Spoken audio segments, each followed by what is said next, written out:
Leaders of the state's power grid operator, ERCOT, say Texans will have plenty of electricity for years to come.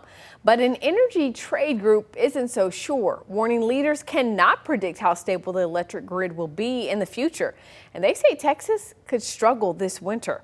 The KVUE Defenders is keeping watch on what our state leaders are doing to strengthen the power grid. Here's investigative reporter Erica Proffer. Vulnerabilities along the Texas power grid put people at risk. The risk is increasing, and it's going to take a period of time to figure out what we're going to do from a policy and an action perspective to manage that risk. Pablo Vegas leads the Electric Reliability Council of Texas. ERCOT manages the power grid covering most of the state.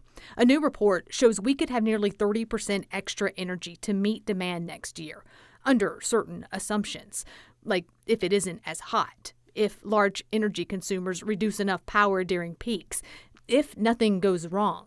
This report is to look at what power could be reserved, not intended to show the risk of blackouts.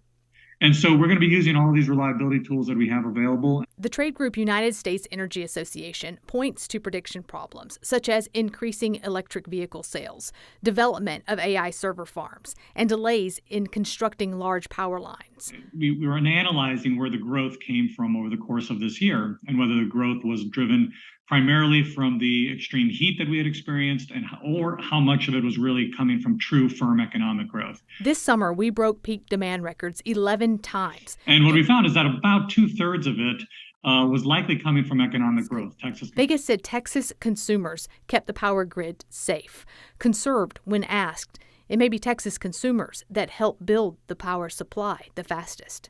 So when you think about the growth of electric vehicles, when you think about battery walls, you think about rooftop photovoltaic, all of those can be essentially load or supply resources to a grid operator. A widespread program like that is still years away.